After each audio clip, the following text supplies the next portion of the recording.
집에서 혈당 낮추는 20가지 비법. 선착순 무료 발송해드립니다. 여러분들의 당뇨 졸업을 위해 당뇨스쿨의 핵심 비법만 모았습니다. 지금 신청하시면 7일간 문자로 보내드립니다. 댓글에 있는 링크나 아래 번호로 지금 바로 신청하세요.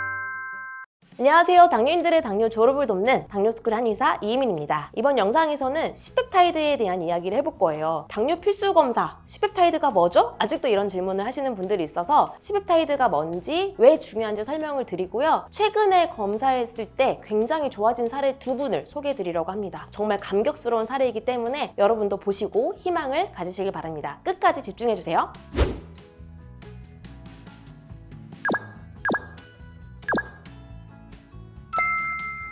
우선 C펩타이드 검사는 췌장에서 분비되는 인슐린의 분비량을 검사하는 겁니다. 이렇게 소형 장비로도 검사가 가능하고요. 혈액을 체열을 해서 검사를 하는 거기 때문에 굉장히 간단하고 5분 안에 검사 결과가 나오는 검사입니다. 그런데 C펩타이드가 왜 중요하냐면 당화혈색소만 봤을 때는 우리가 놓칠 수 있는 부분들을 많이 알려주는 게 바로 인슐린 분비량 검사예요. 예를 들면 어떤 환자분이 오셨는데 당화혈색소가 5.4인 거예요. 당뇨약도 안 드시고 당뇨 전 단계도 아니고 그냥 정상이잖아요. 그래서 5.4니까 정상입니다 라고 이야기가 끝날 수 있었는데 이분의 인슐린 분비량을 검사를 해보니까 5.04가 나왔거든요. 정상 범위가 3.5까지이기 때문에 정상 범위를 훨씬 넘어서는 굉장히 많은 인슐린이 분비됨에도 불구하고 겨우 당화혈색소가 5.4만큼 밖에 안 잡히는 상황이었습니다. 3.5를 훨씬 넘어서는 인슐린을 분비하는 상황인 거죠. 이거는 내가 당화혈색소만 검사했을 때는 정상이다 라고 생각할 수 있겠지만 사실은 췌장이 엄청나게 많이 오버해서 일을 하고 있는 상황이라고 볼 수 있겠습니다. 향후에 췌장이 지쳐버리면 당화혈색소가 올라가겠죠. 그래서 당화혈색소만 검사하는 게 아니라 C펩타이드도 반드시 검사를 같이 하셔야 합니다. 또 다른 분이 가지고 온 검사 결과지였는데요. 당화혈색소가 2021년, 2022년, 2023년에 각각 6.2, 7.3, 7.5가 되었는데 그럴 때 C펩타이드 검사를 했을 때 3.96에서 6.37로 올랐어요. 하지만 C펩타이드에 대한 이야기는 하지 않은 채 당화혈색소가 그냥 올라서 거의 비슷해졌다라고 그냥 이야기만 들은 상태였는데 C펩타이드가 굉장히 많이 올랐고 아까 3.5까지가 정상 범위라고 했잖아요. 그것보다 훨씬 더 많은 인슐린을 분비하고 있는 거죠. 그런데 이렇게 췌장이 보상작용을 함에도 불구하고 과도하게 일을 함에도 불구하고 혈당이 개선이 되지 않고 내가 몸이 좋아지지가 않으면 나중에는 췌장이 지쳐서 당화혈색소가 더 많이 올라가게 됩니다. 바로 이렇게요. 이런 식으로 췌장이 지쳐서 아까 3.5까지가 정상 범위라고 했는데 엄청 높았잖아요. 근데 췌장이 지쳐서 인슐린 분비를 더 못하게 되면 당화혈색소가 완전 많이 올라가게 됩니다. 그러고도 더 시간이 지나서 개선되지 않으면 C펩타이드는 점점 숫자가 떨어집니다. 이런 식으로요. 이분도 마찬가지입니다. C펩타이드가 0.6 미만이면 1형 당뇨로 분류가 되는데 0.22밖에 나오지 않는 상태까지 가는 거죠. 이런 분들에게는 저희가 췌장의 재생을 돕고 인슐린 분비량을 늘리는 환을 처방을 하고 있습니다. 이 환을 드시면서 생활관리를 하시면 그래도 다행히 우리 몸이 회복이 되고 췌장이 회복이 되면서 인슐린 분비량이 늘어나는 분들을 많이 만날 수가 있는데요. 최근에 정리한 데이터입니다. 0.87, 0.91 이런 식으로 내원 당시에 C펩타이드 수치가 1 미만인 분들을 정리를 했고 이분들이 1 이상으로 올라온 분들만 모아봤습니다. 당뇨 진단받은 지 오래되신 분들도 당연히 있지만 진단받은 지 얼마 안 되신 분들 2023년에 진단받고 2024년에 진단받고 이런 식으로 진단받은 지 얼마 안 되신 분들도 굉장히 많이 보이죠. 그런 분들도 C펩타이드가 생각보다 정상 범위가 아닌 경우들이 많고요. 하지만 생활관리와 췌장 재생을 돕는 한약을 처방을 했을 때 이런 식으로 1 이상으로 올라오는 것을 볼 수가 있고요. 그 다음 페이지도 마찬가지입니다. 1 미만이었던 분들이 1 이상으로 올라오는 경우들을 볼 수가 있는데 저는 이분이 굉장히 중요하다고 생각을 해요. 이거는 0.2 미만이라는 거는 인슐린이 거의 안 나온다는 거예요. 기계가 0.2 미만이라서 이거는 내가 측정을 할 수가 없어. 0.1인지 0인지 알 수가 없어. 너무 적어라고 할 정도로 측정을 못하는 상태이고요. 이분이 더 놀라운 거는 2025년 올해 진단을 받으신 49세 남성분이십니다. 그런데 이분이 췌장 재생을 돕는 한약을 처방받은 이후에 1.97까지 올랐죠. 이런 식으로 췌장은 회복이 되고요. 인슐린 분비량은 늘어납니다. 그리고 굉장히 제가 감격스러웠던 사례가 있었는데 만 65세의 여성이었고 당뇨약을 드시지 않았어요. 당뇨약을 드시지 않은 상태에서 5.6이 나왔기 때문에 정상 범위, 5.6까지는 정상이잖아요. 5.6이 나왔고 C펩타이드는 그런데 0.47이 나왔죠. 그래서 이분은 당화혈색소만 봤을 때는 정상이지만 C펩타이드 10펩타이드를 같이 놓고 봤을 때는 췌장이 이미 지쳐있는, 췌장이 인슐린 분비를 거의 못하는 상황이었습니다. 그런데 이분이 한약 치료를 하고 췌장을 돕는 치료를 했을 때 당화수소는 오히려 5.3까지 낮아지면서 동시에 10펩타이드가 잘 안 보이실 수 있는데 1.11이 된 거거든요. 10펩타이드가 정상 범위 안으로 들어오면서 당화수소는 더 낮아졌던 아주 감격스럽고 아주 좋은 사례라고 볼 수 있고요. 그 다음 사례는 만 64세 남성이신데요. 이분은 인슐린을 맞고 계셨어요. 38단위 맞고 계셨고 당뇨를 40년째 앓고 계셨던 분입니다. 근데 이분이 처음 오셨을 때 당화수소가 8.2%였어요. 굉장히 혈당도 조절이 잘 안 되는 상태죠. 인슐린은 38단위 맞음에도 불구하고 당화수소가 높고 아까 말씀드렸던 것처럼 0.2 미만으로 10펩타이드가 측정이 된 거는 거의 안 나온다. 내가 측정을 할 수가 없다. 이렇게 말을 하는 건데요. 한약 치료를 꾸준히 한 결과 무려 한 3개월 정도 만에 당화수소는 7.4로 떨어지고 그리고 인슐린 분비량이 측정이 되기 시작했어요. 저희는 이 순간 굉장히 감격스럽거든요. 측정이 안 되다가 측정이 되기 시작을 했고요. 이 과정에서 저혈당이 자꾸 온다고 하셔서 인슐린 투여량을 줄여서 38단위에서 26단위까지 줄여서 맞고 계셨습니다. 인슐린 투여는 줄이고 그럼에도 불구하고 내 몸에서 인슐린 분비량은 늘어나는 그런 좋은 몸 상태가 된 것이죠. 굉장히 감격스러운 상태이고요. 이분은 계속 한약 치료를 꾸준히 이어나가고 계시기 때문에 언젠가 이 10펩타이드 수치가 더 많이 올라서 1 이상으로 올라가고 당화수소는 더 많이 떨어지면 또 다시 공유해드리도록 하겠습니다. 그래서 여러분 이번 영상을 통해서 내가 혹시 당화수소만 검사하셨다면 10펩타이드 인슐린 분비량 검사도 꼭 해야 되겠구나 이거를 꼭 인지를 하셨으면 좋겠고요. 그리고 이미 한 번 했다는 것에서 그치지 말고 3개월에 한 번씩 당화수소 검사할 때마다 병원에 꼭 얘기하셔서 10펩타이드 검사도 꼭 같이 하셔야 합니다. 이 두 개를 같이 놓고 봐야 내 몸 상태를 온전하게 알 수 있는 것이기 때문이에요. 그런데 만약 내가 검사를 했는데 지금 췌장이 이미 지쳐있다, 보상작용을 하고 있다, 췌장이 너무 많은 인슐린 분비를 하고 있다, 혹은 반대로 너무 보상작용이 끝나고 지쳐서 췌장이 인슐린 분비를 거의 안 하고 있다, 이런 상태일 때는 사실 한약치료 도움을 받으시는 게 좋습니다. 그게 굉장히 지혜로울 수 있어요. 한약치료도 고려를 해보시고요. 이렇게 췌장의 회복을 돕고 인슐린 분비량을 늘려주는 한약을 드시면 여러분의 췌장이 안정되는데, 회복이 되는데 큰 도움이 되실 겁니다. 한약치료에 대한 궁금한 점이나 문의는 1644-5178로 해주시면 되겠습니다. 그럼 다음 영상에서 뵙겠습니다. 감사합니다.